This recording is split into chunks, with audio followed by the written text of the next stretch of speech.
ഇതിനകത്തോട്ടോ? ശബ്ദം ഉണ്ടാക്കരുത്. സർപ്പങ്ങള് കാവലിരിക്കുന്ന സ്ഥലാ ഇത്. ഏയ് അനന്തേട്ട പേടിക്കണ്ട. ആയില്ലേ നക്ഷത്രമല്ലേ. ആദ്യായിട്ടാ മാടമ്പിയിൽ ഒരു ആൺസന്തതി ഇവിടെ കാലെടുത്ത് വെക്കുന്നേ. അതെന്താ? എല്ലാവർക്കും പേടി എവിടെ വരാൻ, എന്റെ അച്ഛനെ പോലും. അതെ, നമ്മളിവിടെ വന്ന വിവരം അച്ഛൻ അറിയരുത് കേട്ടോ. അച്ഛനെങ്ങാനും അറിഞ്ഞോ? ഇല്ല, ഞാൻ പറയില്ല.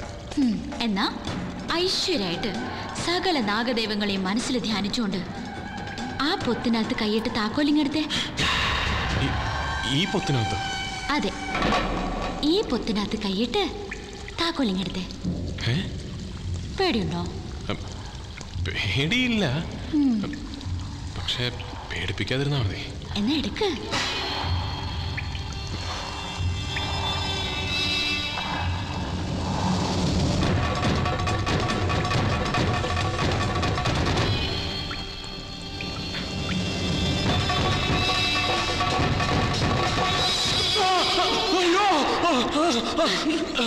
അപ്പൊ പേടിയില്ല അല്ലേ? താക്കോല് തരാന്ന് പറഞ്ഞിട്ട്? ഇതാണ് താക്കോൽ. ഈ വിരലിലൊന്ന് തൊടൂ. എന്തിന്? എന്റെ വിരൽ തുമ്പിൽ തൊട്ടാലേ നാഗമാണിക്യം സ്പർശിക്കാൻ പറ്റൂ.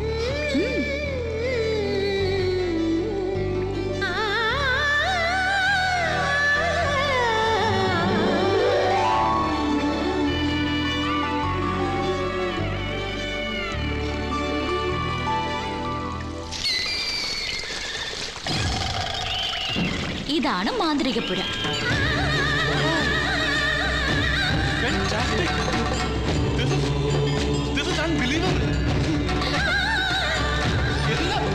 എല്ലാം അമ്മ പറഞ്ഞ പോലെ തന്നെ. അനന്തേട്ടനറിയോ, പണ്ട് നമ്മുടെ മുതുമുത്തച്ഛനായ മാധവ ഗുരുക്കളുടെ കാലത്ത് അമൂല്യങ്ങളായ പലതും ഇതിനകത്ത് സൂക്ഷിച്ചിരുന്നു. സിദ്ധയോഗികളെ പേടിച്ച്. നാഗമാണിക്യവും താളിയോലകളും ഒക്കെ. പക്ഷേ നാഗമാണിക്യത്തെക്കാൾ വാല്യുബിൾ ആയിട്ട് ഒന്ന് ഇവിടെ ഉണ്ട്. അതെന്താ? അതൊക്കെ ഉണ്ട്. അതെ, ഇവിടെ ഇങ്ങനെ കറങ്ങണ്ട കേട്ടോ, നമുക്ക് പോവാം. അങ്ങനെ അങ്ങ് പോവാനോ? നാഗമാണിക്യം കാണാതെ ഇവിടുന്ന് പോകുന്ന പ്രശ്നം ഒതുക്കുന്നില്ല.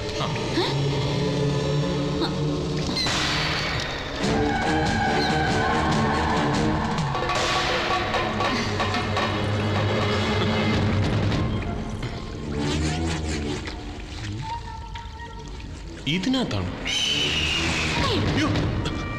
അങ്ങനെ അമേരിക്കന്ന് വന്നു കരുതി നാഗമാണിക്യം പെട്ടെന്ന് കാണാനൊന്നും പറ്റില്ല. അതിനൊക്കെ ഒരു യോഗവും ഭാഗ്യവും ഒക്കെ വേണം. പിന്നെ മാടമ്പിയിലെ പെണ്ണിന്റെ സാന്നിധ്യവും വേണം. അതുണ്ടല്ലോ. അതുണ്ട്, പക്ഷെ കുഞ്ഞൂട്ടന്റെ അനുവാദമില്ലാണ്ട് നാഗമാണിക്യം കാണാൻ പറ്റില്ല. ഓ, കുഞ്ഞൂട്ടൻ. അമ്മ പറഞ്ഞിട്ടുണ്ട് കുഞ്ഞൂട്ടനെ പറ്റി. അനന്തേട്ടൻ അറിയോ കുഞ്ഞൂട്ടനെ? പിന്നെ ആ ദിഗംബരന്റെ ആഭിചാരങ്ങൾ കാരണം കുഞ്ഞൂട്ടൻ ഇപ്പൊ ഇങ്ങോട്ട് വരാറേ ഇല്ല. കുഞ്ഞൂട്ടനില്ലാതെ നാഗമാണിക്യം കാണാനും പറ്റില്ല, കുഞ്ഞൂട്ടനെ ആണെങ്കിൽ കാണാനും ഇല്ല. അല്ല, അപ്പൊ ഭദ്ര നാഗമാണിക്യം കണ്ടിട്ടില്ലേ? അങ്ങനെ ചോദിച്ചാ ഞാൻ കണ്ടിട്ടൊന്നുമില്ല, പക്ഷെ എന്നെ സുഭദ്രച്ച് കണ്ടിട്ടുണ്ട്. ഓ, വെയിറ്റ്. നാഗ, നാഗയക്ഷ, നാഗരാജ, നാഗവൃക്ഷ, നാഗ, നാഗയക്ഷ, നാഗരാജ, നാഗവൃക്ഷ, നാഗ, നാഗയക്ഷ, നാഗരാജ, നാഗവൃക്ഷ.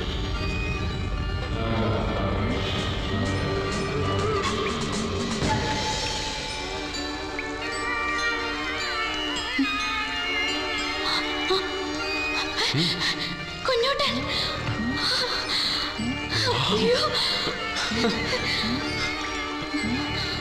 കുഞ്ഞൂട്ടാ, കുഞ്ഞൂട്ടാ.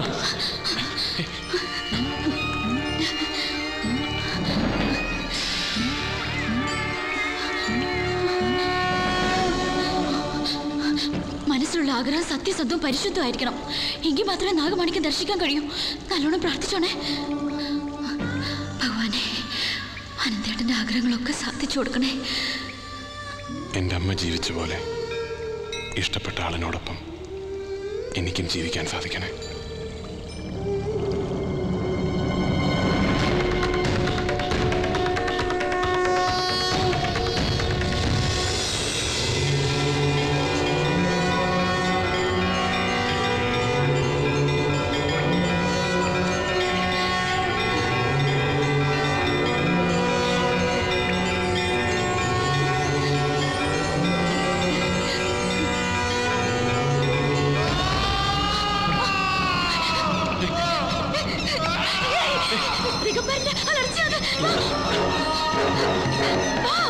നമുക്കവിടെ നിൽക്കണം.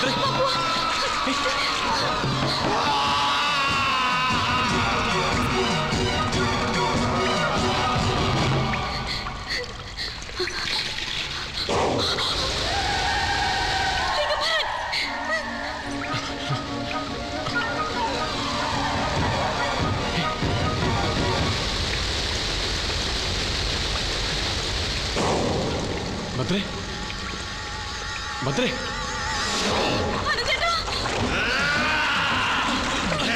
ഭദ്രേ.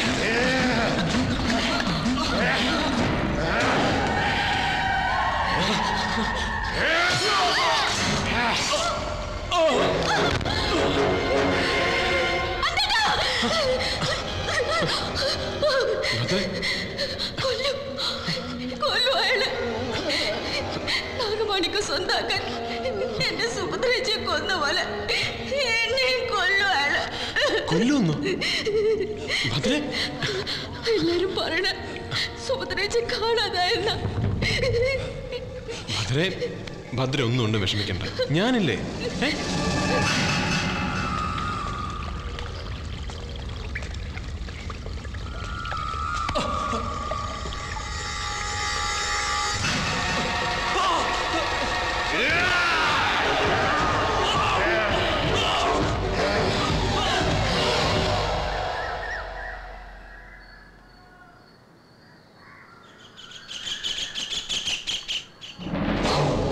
രഥോത്സവത്തിന് ദേവിയാകേണ്ട ദിവസം എന്നിട്ട് സുഭദ്രേച്ചിയെ കൊന്നത്.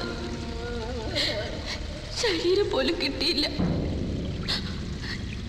ഇപ്പോ ഇഷ്ടമല്ലെങ്കിലും എന്നെയും ദേവിയാക്കാൻ പോവാ. ഈ രഥോത്സവത്തിന് എന്നെ അയാൾ കൊല്ലും. ഇപ്പൊ എന്തിനാ ഇതൊക്കെ പറയുന്നത്? നാഗമാണിക്യത്തിന്റെ മുമ്പിൽ വെച്ച് ഞാൻ എന്താ ആഗ്രഹിച്ചെന്ന് പറയട്ടെ. ഞാൻ വിചാരിച്ചു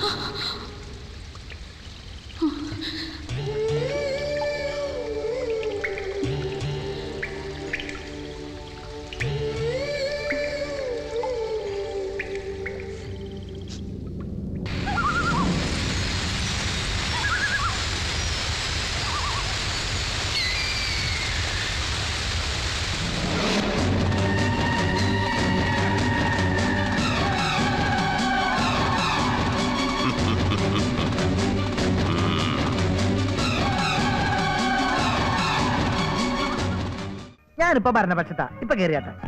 അങ്ങനെ കേറി. സോറി കേട്ടോ. അങ്ങ് വന്നാട്ടെ, വന്നാട്ടെ. കയറിയാട്ടെ. ഇന്ന് മുതൽ അങ്ങയുടെ സാരഥി ഞാനായിരിക്കും. പിന്നെ ഇന്ന് ഉച്ചയ്ക്ക് ഉണ്ണാൻ ആരും ഇങ്ങോട്ട് വരില്ല. ഊണ് അങ്ങോട്ട് കൊടുത്തേക്കുക. ഇനി ഉണ്ണാൻ വേണ്ടി മാത്രം ഒരു വണ്ടി അവിടെ നിന്ന് ഇങ്ങോട്ടോടി, പിന്നെ ഇവിടെ നിന്ന് അങ്ങോട്ടോടി, പിന്നെ അവിടെ നിന്ന് ഇങ്ങോട്ടോടി. പെട്രോൾ ലാഭിക്കണമല്ലോ.